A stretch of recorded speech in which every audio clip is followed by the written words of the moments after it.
मैं आपका अपना संजीव कुमार एजुकेशन मेनिया पर एक बार फिर सभी का आपका स्वागत करता हूं।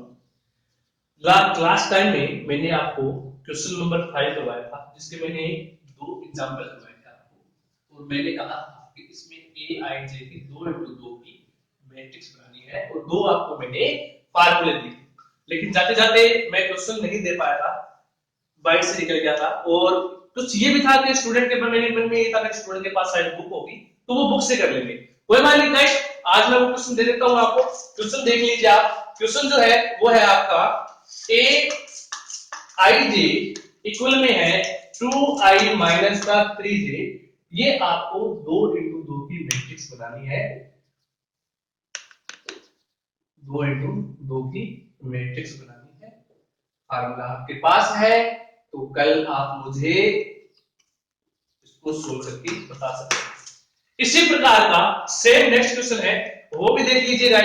इसमें आपको 2x3 की मैट्रिक्स बनानी है। चलो ये मैं करवा देता हूं। जो क्वेश्चन है इस प्रकार है, देख लीजिए। ये उतार लेना गाइस सारे क्वेश्चन, ये आप मुझे कमेंट बॉक्स में करके बताइएगा, घर पे बैठ कर सोल्व कीजिएगा। नहीं होगा तो मैं रिप्रेजेंट कराऊंगा पहले आपको। तब तक मैं आगे वाले क्वेश्चन पे चलता हूं। क्वेश्चन नंबर 6 पे देखिए। क्वेश्चन नंबर 6 जो है वो है आपका, देख लीजिए। इसमें आपको a इक्वल टू दे रखा है ए आई जे। मैं आपको इसलिए एक मैट्रिक्स दे रखी है, 2x3 की मैट्रिक्स आपको फाइंड करनी है। उसने बोला कि एक मैट्रिक्स है जिसके एलिमेंट ए आई जे आपको फाइंड करने है। ये वाली ए आई जे का मतलब हो गया कि जितने की आपको मैट्रिक्स दे रखी है उतने के आपको अवयव फाइंड करना है। 2x2 की मैट्रिक्स आपको फाइंड करनी है 2x3 की, तो आपके अवयव किस तरीके से बनेगा? आपके अवयव बनेंगे a11 a12 a13। 2x3 मतलब m into M. M represent करता है, जैसे कि मैंने बताया था, पंक्तियों। कितनी पंक्तियां हैं? कसर 2 पंक्तियां हैं। और एन रिप्रेजेंट करता है कॉलम को। कितने कॉलम है? कसर 3 कॉलम है। तो मतलब 3 कॉलम है तो ये 13 तक जाएगा। पहले 2 कॉलम थे तो 12 तक था। अब बात करते हैं a11 a12 a13 a21 a22 a23। ये मेरे को रिप्रेजेंट करना है, इनके एलिमेंट मेरे को फाइंड करने हैं, इनके अवयव फाइंड करने हैं। तो आपको जो फार्मूला दिया हुआ है वो है आपका a इक्वल टू, आपको देता है ए आई जे का। ए आई जे आपको जो फार्मूला देता है वो है 1/2 2i माइनस का 3 मोड। मोड के अंदर जो फार्मूला होता है वो ये रिप्रेजेंट करता है कि जो आपकी वैल्यू आएगी वो माइनस की नहीं आएगी। वो वैल्यू अपने को किसकी लेके चलनी है? प्लस की ही लेके चलनी है, मोड को हटाने के बाद। चलो स्टार्ट करते हैं गाइस। मेरे को a11 12 13 की वैल्यू फाइंड करनी है। तो a11 की वैल्यू क्या होगी, कौन बताएगा? 11 के हिसाब से आपकी जो वैल्यू आएगी, i की वैल्यू 1, j की वैल्यू 1, तो पुट कर देता हूं। ये लो 2 into 1 माइनस का 3 into 1। इसको जब मैं सोल्व करूंगा तो मेरे पास वैल्यू आ जाएगी 1 more than 2। 2 माइनस का 3 मतलब माइनस का 1। माइनस के 1 को अब यहां से मोड हटेगा, माइनस का 1 है, माइनस का 1 है तो मोड हटेगा, तो ये किसकी वैल्यू हो जाएगी? ये वैल्यू हो जाएगी प्लस की, तो गुणा में प्लस, तो ये आपकी वैल्यू आ गई 1/2। इसी प्रकार नेक्स्ट क्वेश्चन पे आता हूं।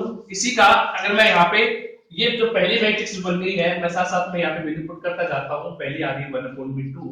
a12 की वैल्यू फाइंड करनी है गाइस।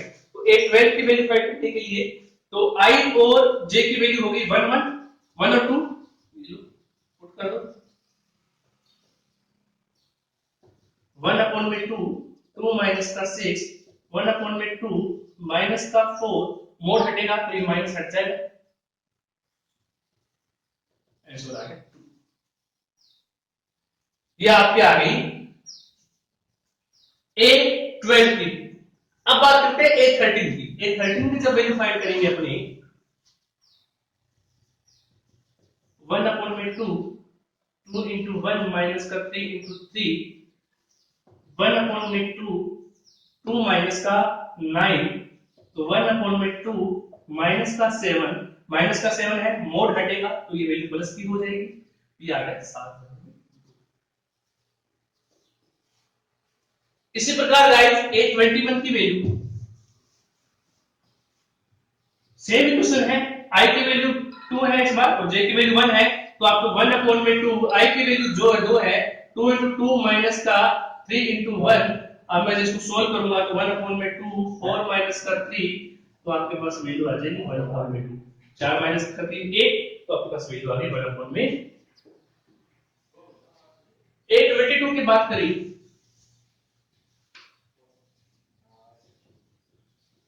2 into 2 माइनस का 3 into 2, आई और जे की वैल्यू दोनों की दो वैल्यू है, मैंने पुट कर दी, सोल्व करेंगे 2 into 2 4 माइनस का 6, आपके पास वैल्यू आई 1 अपॉन में 2 माइनस का 2 मोड में है और मोड हटेगा तो वैल्यू हो जाएगी प्लस, तो आपका आंसर आ जाएगा 1। इसी प्रकार अब नेक्स्ट क्वेश्चन पे आता हूं, इसी के वैल्यू पे आता हूं, A23 की वैल्यू जब फाइंड करेंगे हमने तो 1 अपॉन में 2, I की वैल्यू 1, J की वैल्यू 1, तो मैं यहां पुट कर दूंगा माइनस I की वैल्यू कितनी है 2, ओ सॉरी I की वैल्यू 2, J की वैल्यू 3, तो माइनस का 3 into में 3, और जब मैं इसको सोल्व करूंगा गाइस मेरे पास वैल्यू आ जाएगी 1 अपॉन में 2, 4 माइनस का 9, 1 अपॉन में 2 माइनस का 5, मोड हटेगा तो ये वैल्यू प्लस की हो जाएगी, तो आपका पास आंसर आ जाएगा 5/2। तो ये आपकी मैट्रिक्स तैयार हो गई गाइस 2 into 3 क्वेश्चन कंप्लीट। ये आपको मैट्रिक्स तैयार करनी थी 2 into 3 की, मतलब एलिमेंट तैयार करने थे, मतलब इनके अवयव थे उनके बारे में बताना था, फार्मूला आपके पास था, सेम पैटर्न उसी तरीके का जैसा आपने इससे बात क्वेश्चन करवाया है। अब मैं चलता हूं इस एक्सरसाइज के क्वेश्चन नंबर 7।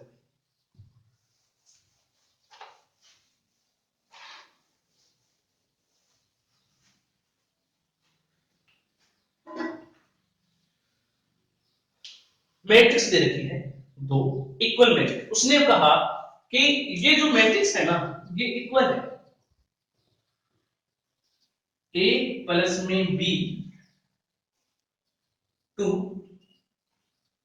7AB माइनस का 3 4, ये मैट्रिक्स है और ये इक्वल है मतलब बराबर है किसके, 6 2 7 8 माइनस का 3 और 4, ये मैट्रिक्स इसके बराबर है, तो मेरे को मान ज्ञात करनी है A और B, ये मेरे को फाइंड करना है, मेरे को A और B के मान क्या होंगे वो मेरे को यहाँ पे फाइंड करनी है। तो करते हैं गाइस, स्टार्ट करते हैं प्रश्न अनुसार। देखो ये मैट्रिक्स के बराबर है, मतलब जो यहाँ पे मान है वो यहाँ पे मान है, जो यहाँ पे है वो यहाँ पे है, जो यहाँ पर है वो यहाँ पर है, जो यहाँ पर है वो यहाँ पर है, मतलब ये इसके बराबर है, ये इसके बराबर है, ये इसके बराबर है और ये इसके इक्वल है, सभी इक्वल है। तो मैं ये भी तो कह सकता हूं कि A प्लस में B इक्वल होगा 6K, ये लो A प्लस में B इक्वल होगा 6K, इक्वेशन नंबर फर्स्ट, ये पहली इक्वेशन बन गई आपकी।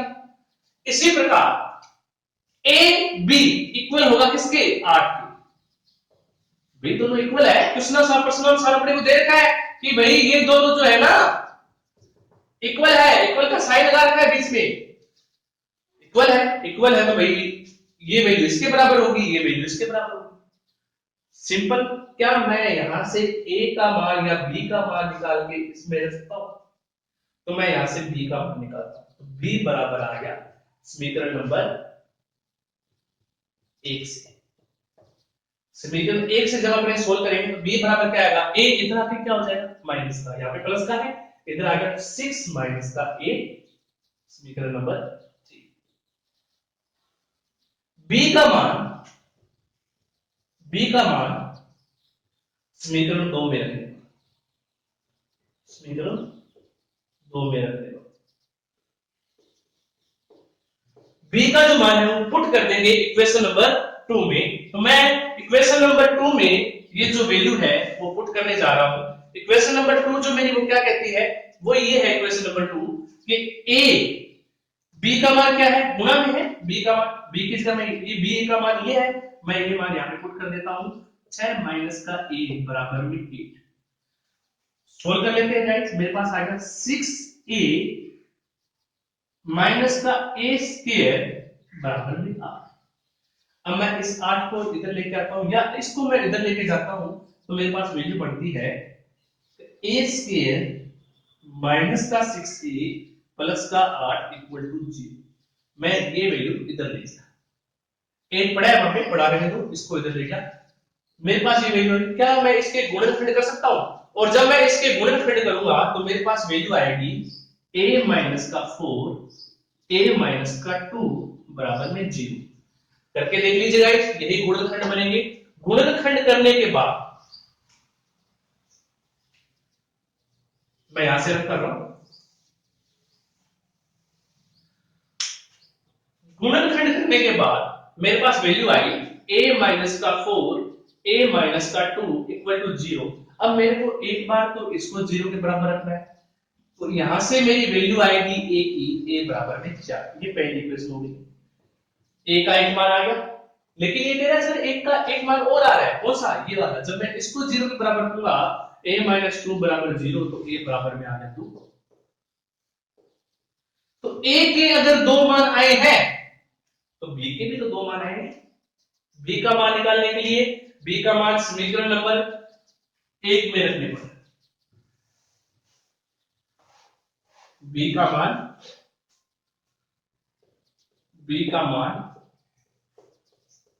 समीकरण 1 में रखने पर, समीकरण 1 का मान क्या था भैया? a प्लस में b जो बराबर थी आपके, वो थी 6। ये आपकी समीकरण नंबर 1 थी। अब मैं यहाँ पे a का मान पुट कर देता हूं। अगर मैं यहाँ पे 4 रखता हूं, 4 प्लस में b बराबर में 6, तो मेरा b का मान आएगा 6 माइनस का 4 बराबर में 2, तो b का मान आ गया 2। अगर मैं ये a का मान रखता हूं, अगर मैं a का मान ये रखता हूं a बराबर 2 समीकरण 1 में रखने पर, पहले मैंने a बराबर 4, अब मैं a बराबर 2 समीकरण 1 में रखता हूं, तो 2 प्लस में b बराबर में 6, तो b बराबर आ गया 6 माइनस का 2, तो b बराबर आ गया 4।